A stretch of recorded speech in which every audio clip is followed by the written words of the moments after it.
വെള്ളിയാഴ്ച മാനന്തവാടിയിൽ മയക്കുവെടി വെച്ച് പിടികൂടിയ തണ്ണീർക്കൊമ്പൻ ചരിഞ്ഞു. കർണാടക വനം വകുപ്പിന് കൈമാറിയ ശേഷമാണ് പുലർച്ചെയോടെ ആന ചരിഞ്ഞത്. വെള്ളിയാഴ്ച പകൽ മുഴുവൻ മാനന്തവാടിയെ ആശങ്കയിലാഴ്ത്തിയ തണ്ണീർക്കൊമ്പനെ രാത്രിയോടെ മയക്കുവെടി വെച്ച് പിടികൂടി ബന്ദിപ്പൂരിലേക്ക് മാറ്റുകയായിരുന്നു. ആന ചരിയാനുണ്ടായ കാരണം സംബന്ധിച്ച് വ്യക്തതയുണ്ടായിട്ടില്ല. 17.5 മണിക്കൂർ നീണ്ട ദൗത്യത്തിന് ശേഷമാണ് വെള്ളിയാഴ്ച തണ്ണീർക്കൊമ്പനെ പിടികൂടിയത്. എലിഫന്റ് ആംബുലൻസിൽ രാമപുരയിലെത്തിച്ച ശേഷം ആനയെ പരിശോധനയ്ക്ക് വിധേയമാക്കിയിരുന്നു. ആരോഗ്യനില പരിശോധിച്ച ശേഷം ആനയെ ബന്ദിപ്പൂർ വനത്തിലേക്ക് തുറന്നുവിടാനായിരുന്നു തീരുമാനം. പോസ്റ്റ്മോർട്ടം റിപ്പോർട്ട് ലഭിച്ച ശേഷം മാത്രമേ ആനയുടെ മരണകാരണം സംബന്ധിച്ച് വ്യക്തതയുണ്ടാകൂ എന്ന് വനം വകുപ്പ് മന്ത്രി A.K. ശശീന്ദ്രൻ മാധ്യമങ്ങളോട് പ്രതികരിച്ചു. തണ്ണീർക്കൊമ്പനെ പിടികൂടാനുള്ള ദൗത്യത്തിലെ എല്ലാ കാര്യങ്ങളും സുതാര്യമായിരുന്നുവെന്നും തുടർ നടപടികളും അതുപോലെ സുതാര്യമായിരിക്കണമെന്നും നിർദ്ദേശം നൽകിയിട്ടുണ്ട്.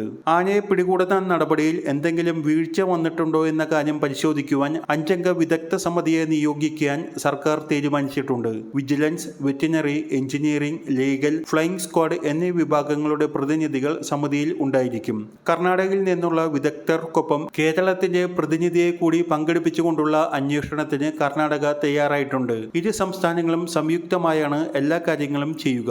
മുഖ്യമന്ത്രിയുമായി ആലോചിച്ച് കൂടുതൽ കാര്യങ്ങളിൽ തീരുമാനമെടുക്കുമെന്നും മന്ത്രി വ്യക്തമാക്കി. വെള്ളിയാഴ്ച പുലർച്ചെ 3 മണിയോടെയാണ് മാനന്തവാടി നഗരത്തിൽ നിന്ന് 3 കിലോമീറ്റർ മാത്രം അകലെ കണിയാരത്തും പായോടും ഒറ്റയാനെത്തിയത്. എന്നാൽ ആന പ്രകോപനം സൃഷ്ടിക്കുകയോ നാശനഷ്ടങ്ങൾ വരുത്തുകയോ ചെയ്തിരുന്നില്ല. ജനങ്ങൾ ആശങ്കയിലായതോടെ ആനയെ പടക്കം പൊട്ടിച്ചും മറ്റും വനമേഖലയിലേക്ക് തിരികെ അയക്കുവാൻ പോലീസും വനവകുപ്പും ചേർന്ന് ശ്രമിച്ചെങ്കിലും വിജയിച്ചില്ല. തുടർന്നാണ് മയക്കുവെടി വെച്ച് പിടികൂടുവാൻ തീരുമാനിച്ചത്.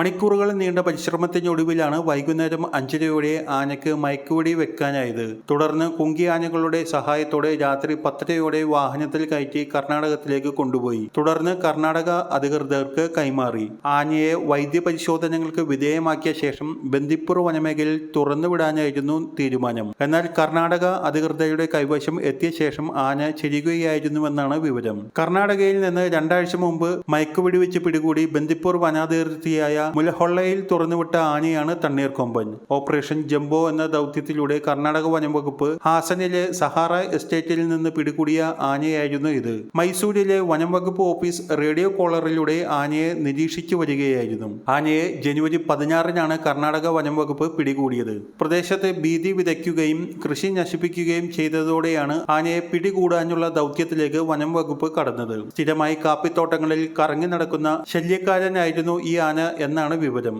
എന്നാൽ മനുഷ്യരെ ഉപദ്രവിക്കുകയോ ജീവഹാനി വരുത്തുകയോ ചെയ്തതായി റിപ്പോർട്ട് ചെയ്യപ്പെട്ടിട്ടില്ല.